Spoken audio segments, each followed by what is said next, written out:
bermula ayat 79.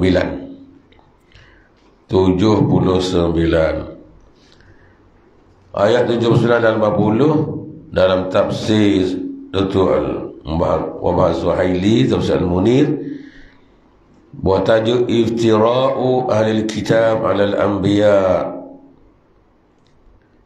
rekaan-rekaan ahli kitab terhadap para nabi. Masih lagi lanjutan daripada sikap, perangai dan kejahatan yang dilakukan oleh ahlul kitab, sebahagian ahlul kitab. Minggu lepas kita tengok ayat 77, 87 di mana kita tengok antara usaha yang dilakukan oleh ahlul kitab yang sebahagian itu, mereka cuba mengubah kitabullah, kitabut Taurat, kitab Taurat diubah, ditulis lain supaya manusia lain, orang ramai menerima itu adalah kitabut Taurat sebenarnya, tetapi mereka mengubah dan kemudian ditambah dan dikurangkan ikut kehendak hati mereka. Pagi ini insya-Allah sikit lagi rekaan-rekaan, ciptaan-ciptaan yang dilakukan oleh kitab kehadap para nabi. Surah ayat 79. A'udzu minasyaitonir rajim. Ma kana li basharin an yu'tiyahu Allahul kitaba wal hukma wan nubuwwah ثم يقول للناس كونوا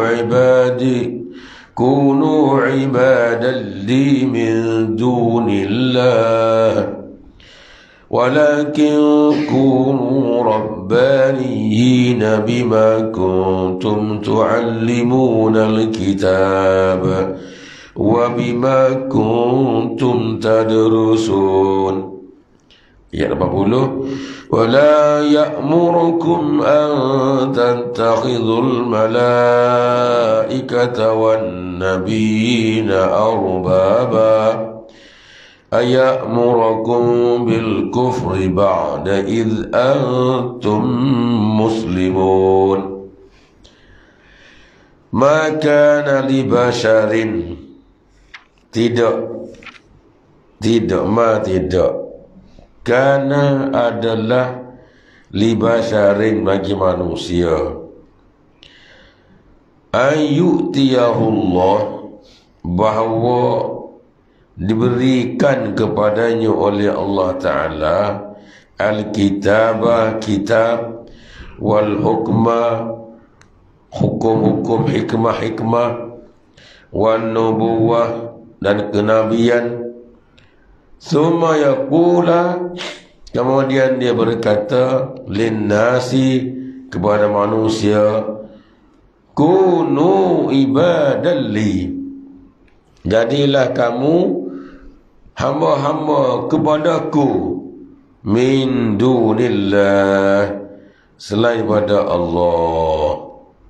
Walakin, dan akan tetapi, kunu, jadilah kamu semua rabbaniyin, yang bersifat rabbani, yang baik, jujur, bima kuntum tu'allimuna al-kitab, dengan apa yang kamu tu'allimuna al-kitab, kamu mengajar kitab, wa bima kuntum tadrusun, dan dengan apa yang kamu semua pelajarinya.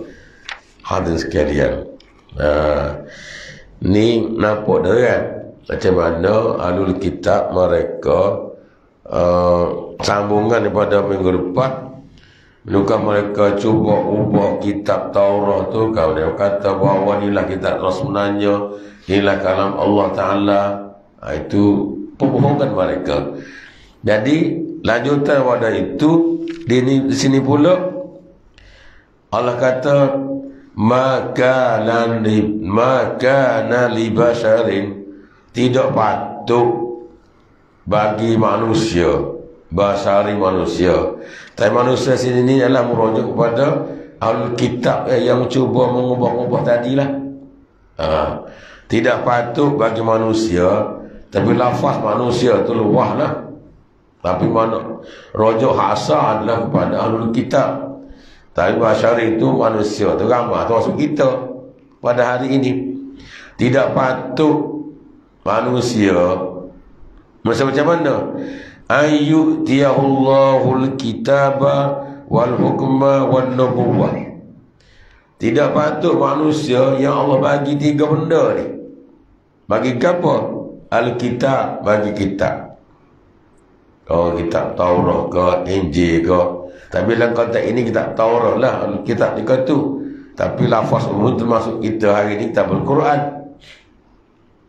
Tidak patut yang Allah bagi dia pada kitab. So, wal hukma, hukum-hukum, syariat, pensyariatan itu sebagainya. Wal nubuwah, dari kenabian. Ada nabi-nabi Bani Israel, nabi-nabi. Orang yang ada 3 ni tak patut ke apa? Summa yaqul, dia kata orang manusia, linnas, kata apa dia? Kunu ibadan li min dunillah. Pokok semua ni jadilah hamba-Ku. Jadi hamba-Ku. Kunu ibadan li. Jadilah kamu hamba-hamba untukku. Mana dia jadi hamba-Ku min dunillah, bukan Allah Ta'ala. Jangan mu jadi hamba Allah Ta'ala, mu jadi hamba-Ku. Itu poin dia.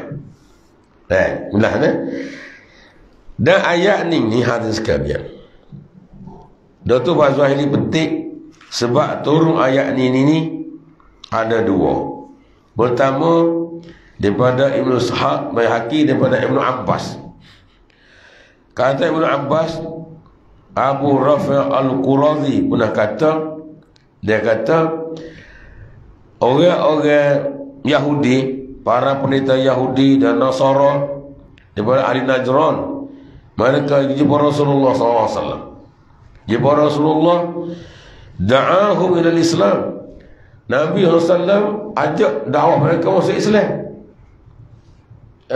Para pendeta Yahudi, Nasara, Najran jumpa Rasulullah ajak mereka masuk Islam, dakwah mereka masuk Islam. Sebaliknya mereka jawab, aturidu ya Muhammad an na'budaka kama ta'budun Nasara Isa. Puak-puak Yahudi, puak-puak pendeta Yahudi Nasara tanya Nabi, Muhammad, nak kada kami sembah kamu? Anak budaka, kami sembah kamu bagaimana orang Nasara sembah Nabi Isa? Nak lagu tu? Nak lagu tu? Jawab Nabi, qala ma'azallah, maha suci Allah. Mana ada lagu tu? Tak ada taksir. Lalu Allah Ta'ala potong lah ayat ni. Ma kana li basharin an yu'tiya Allah sampai akhir. Mana lagi sembah Nabi? Mana sembah pada seseorang manusia, bersembah pada Allah Ta'ala. Itu maksudnya. Tak boleh. Nabi tolak, kemudian tunggulah ayat ni. Satu lagi daripada Hasan Al-Basri. Kata Hasan Al-Basri, balaghani anna rajulan qal, ada selaki sebut, ya Rasulullah, nusallim alaik kama yusallim ba'duna ala ba'din, afala nasjudu lak. Dia kata, ya Rasulullah, wahai Nabi, nusallim alaik, kami menyerah pada kamu, kami tak pada kamu, sah pada kamu, bagaimana kami antara kami dulu sesama lain. Afala nasjudu laka, nak tak kami sujud pada kamu? Jawab Nabi, la tasih, walakin akrimu nabiyakum, tapi hormatilah Nabi kamu. Wa'riful haqqa li ahli, perkenalkan kemarin pada ahli-ahli kamu. Fa innahu la yanbaghi an yasjuda li ahadin min dunillah. Apabila tidak boleh seseorang itu sujud selain pada Allah SWT. Maka itulah ayat ini. Dua riwayat tentang sebab tu ayat ni. Itu nak supaya boleh semua orang kepada orang. Ini dari semua. Jadi dalam konteks ini, orang Ahlul Kitab mereka nak supaya orang semua dia. Kunu ibadan li min dunillah. Itu ayatnya. Itu kata-kata Ahlul Kitab. Kunu jadikanlah ibadan, hamba-hamba li untukku, min dunillah, bukan kerana Allah Ta'ala, atau bukan jadi hamba Allah Ta'ala, tapi jadi hamba aku. Kata Allah Ta'ala, maka nali basari, tak patut manusia kecil lagu tu. Jadi puak-puak kita, mereka reka lagu ni supaya menentang Nabi lah sallallahu alaihi wasallam. Tentang Nabi, tak terima Nabi, tak sembah lah Allah Ta'ala, sembah aku ni, atau sembah Nabi Muhammad sendiri. Okey, itu